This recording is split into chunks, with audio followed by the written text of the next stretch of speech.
नमस्कार, मी सचिन पवार. माझ्या या नवीन व्हिडिओमध्ये आपल्या सर्वांचं स्वागत. आज आपण आलेलो आहोत तालुका अकोले, जिल्हा अहमदनगर, पूर्वीचा अहमदनगर, आताचं अहिल्यानगर या ठिकाणी प्रवरा नदीच्या काठेला असलेलं अगस्त्य ऋषी यांचा आश्रम पाहण्यासाठी आलेलो आहोत. तर आपण हा आश्रम पाहणार आहोत. या आश्रमाबद्दल माहिती जाणून घेणार आहोत. या आश्रमामध्ये प्रभू श्रीरामचंद्र, सीता माता व लक्ष्मण असे सर्व या आश्रमामध्ये वनवासात असताना आले होते.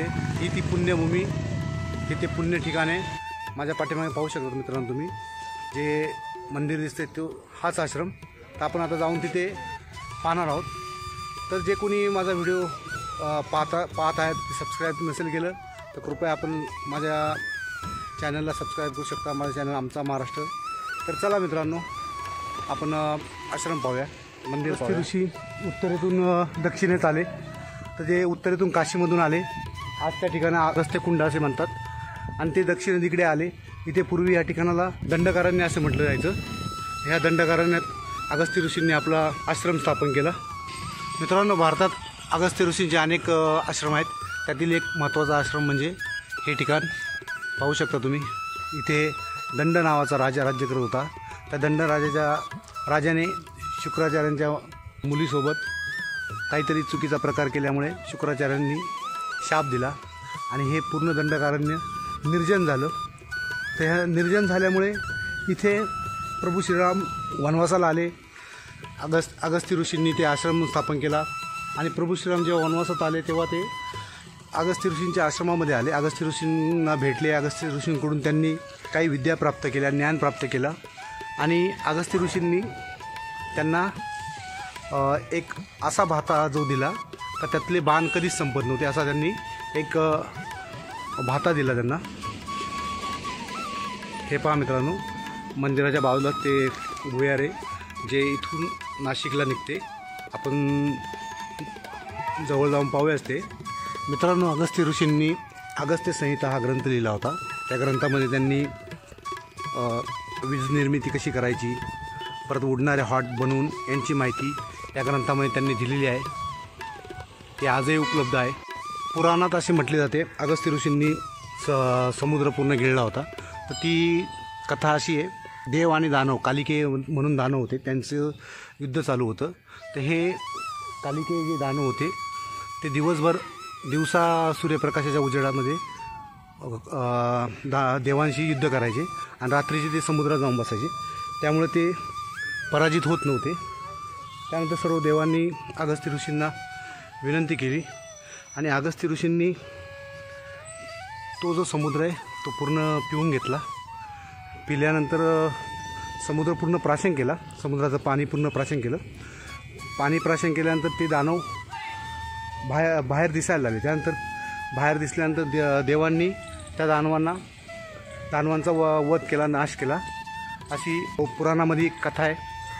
पुन्हा अगस्त्य ऋषी एकदा उत्तरेकडून दक्षिणेकडे चालले होते. तर विंध्य पर्वत जो आहे, विंध्य पर्वताला आपल्या उंचीचा अभिमान झाला आणि तो प्रत्येक दिवसेंदिवस वाढत चालला होता. त्याच्यामुळे अगस्त्य ऋषींना देवांनी विनंती केली. त्या विंध्य पर्वतामुळे सूर्यनारायणाला भ्रमण करताना अडचण निर्माण होत होती. म्हणून देवांनी विनंती केली अगस्त्य ऋषींना की विंध्य पर्वत वाढत चालला दिवसेंदिवस. तर असा सूर्यनारायणाला भ्रमणाला अडचण होते. त्यानंतर अगस्त्य ऋषींनी विंध्य पर्वताला सांगितले की तू लहान हो. त्यानंतर विंध्य पर्वत लहान झाला आणि अगस्त्य ऋषी बोलले की मी पुन्हा येईन, तोपर्यंत तू तसाच राहा. त्यानंतर अगस्त्य ऋषी उत्तरेकडून दक्षिणेकडे जे आले ते पुन्हा उत्तरेकडे गेले नाही आणि विंध्य पर्वत जेवढा आहे तेवढाच राहिला. त्याचे त्यांची माहिती आहे. या मित्रांनो, आपण आता आतमध्ये जाऊन अगस्त्य ऋषींचे मंदिरातील मूर्ती वगैरे पाहूया. बाजूला प्रभू श्रीरामाचं मंदिर आहे, ते पण पाहूया. या माझ्यासोबत. मित्रांनो, पिंपळा झाड याच्या खाली गणेशाची मूर्ती आहे, हे पाहू शकता तुम्ही. अगस्त्य ऋषींचा आश्रम. अगस्त्य ऋषी म्हणजे सप्तऋषीमधील एक प्रमुख ऋषी होते, पाहू शकता तुम्ही. आता आपण चाललेलो आहोत अमृत वाहिनी प्रवरा नदीच्या उगमापासून पहिलं ठिकाण अमृतेश्वर व दुसरं पावन ठिकाण हे अगस्त्य ऋषींचा आश्रम, पाहू शकता तुम्ही. हे आपण आत्मने दर्शन घेऊया. हे अगस्ती महाराजांची मूर्ती ऋषींची पाहू शकता तुम्ही. खूप सुंदर अशी अगस्ती ऋषींची मूर्ती आहे. अगस्ती ऋषी ह्याच ठिकाणी मित्रांनो प्रभू श्रीराम, माता सीता व लक्ष्मण यांचे पदस्पर्श झालेले आहे. इथे ते अगस्ती ऋषींच्या आश्रमात आलेले आहेत. मंदिराच्या लगतच रस्त्याच्या बाजूला एक भुयार आहे, ते मी तुम्हाला दाखवणार आहे. खूप जुनं असं भुयार आहे. या पाहूया आपण ते. मंदिराच्या एकदम बाजूलाच आहे. तर मित्रांनो हे भुयार आहे. हे पूर्वीपासून इथे भुयार आहे. हे पूर्वी असं म्हणतात की भुयारी मार्गे नाशिकला जात होते. तर हा रस्ता होता इथून भुयारी मार्गे. हे भुयार नाशिकला निघत होतं. तर आता हे पहा, मी तुम्हाला जवळून दाखवतो. आता हे बंद केलेलं आहे. याचं तोंड बंद केलेलं आहे, आतमध्ये बंद केलेलं आहे. कारण याच्यामध्ये हिंसर प्राणी वगैरे शॉपत वगैरे जाऊन बसतात, म्हणून हे बंद केलेलं आहे. तर हा तो जुना म्हणजे यांचा भुयारी मार्ग आहे. इथून ते नाशिकपर्यंत. आणि ह्याच्या लगतच बाजूला एक सुंदरसं कुंड आहे, ते पाहूया आपण. या माझ्यासोबत. हे मित्रांनो तुम्ही पाहू शकता, हे कुंड आहे. आता ते कुंड ह्याच्यामध्ये पाणी नाही आणि स्वच्छता नसल्यामुळे साफसफाई नाही. आतमध्ये झाडे उगवलेली. ते खूप सुंदरच असं कुंड आहे. या मी तुम्हाला जवळून दाखवतो. हे पहा मित्रांनो, इथे एक छोटंसं कुंड आहे. ह्याच्यामध्ये हे मोठ्या कुंडातून या छोट्या कुंडामध्ये पाणी यायचं. हे गोमुख आहे, पाहू शकता तुम्ही. हे गोमुख मार्गे ह्याच्या बाजूला एक मोठं कुंड आहे. या मी तुम्हाला दाखवतो.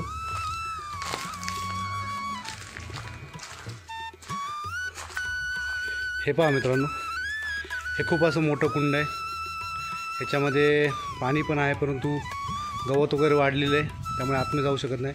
चारही बाजूला तुम्ही पाहू शकता पायऱ्या आहेत. आणि एक इथे गोमुख आहे. हे गोमुख तुम्ही पाहू शकता. गोमुखाच्या बरोबर मागे भिंतीमध्ये गणपतीचं शिल्प कोरलेलं आहे, हे तुम्ही पाहू शकता. अशा पद्धतीने हे कुंड आहे. खूप सुंदर असं कुंड आहे. ह्याची साफसफाई ठेवली पाहिजे, निगा राखली पाहिजे. हा आपला इतिहासाचा ठेवा आहे. ते अशा पद्धतीने मित्रांनो इथे कुंड आहे. ऋषी यांच्या आश्रमाशेजारीच हे प्रभू श्रीरामाचं मंदिर बांधलेलं आहे. आता हे नवीन बांधलेलं आहे. खूप सुंदर असं मंदिर आहे, पाहू शकता तुम्ही. चला आता आपण आतमध्ये जाऊन पाहूया. हे मंदिर इथेच प्रभू श्रीराम आणि माता सीता व लक्ष्मण यांचे या भूमीला पदस्पर्श झालेला आहे. या आपण आता आतमध्ये मंदिर पाहूया. इथे कुंड बनवलं आहे. इथे एक मोठं कुंड आहे. प्रभू श्रीरामाच्या मंदिराच्या समोरच मारुतीरायाची बजरंगबलींची मूर्ती आहे. आणि यांच्या महाबलींच्या समोर प्रभू श्रीरामाची मंदिर आहे, त्यांच्या मूर्ती आहेत. चला आपण पाहूया. हे पहा मित्रांनो, समोरच प्रभू श्रीरामाच्या मूर्ती आहेत, त्यांचं मंदिर आहे. आता आतमध्ये जाऊन पाहूया आपण. या माझ्यासोबत. मित्रांनो इथे प्रभू श्रीराम, लक्ष्मण आणि माता सीताचं मंदिर आहे, त्यांच्या मूर्ती आहेत. ह्याच पवित्र भूमीत यांचे पदस्पर्श झाले, पाहू शकता तुम्ही. जय श्रीराम, जय श्रीराम. मुख्य मंदिराच्या बाजूलाच हे मंदिर आहे आणि इथेच प्रभू श्रीरामाचे पदस्पर्श झाले आहेत. हेच ते ठिकाण पाहू शकता तुम्ही. तर मित्रांनो, तुम्हाला आजचा आपला अगस्ती ऋषी आश्रम हा व्हिडिओ कसा वाटला ते तुम्ही माझ्या चॅनलला भेट देऊन व्हिडिओवर लाईक करू शकता, कमेंट करून सांगू शकता. माझं चॅनल आमचा महाराष्ट्र. जास्तीत जास्त माझ्या चॅनलला सबस्क्राईब करा. चला मित्रांनो, धन्यवाद. जय महाराष्ट्र.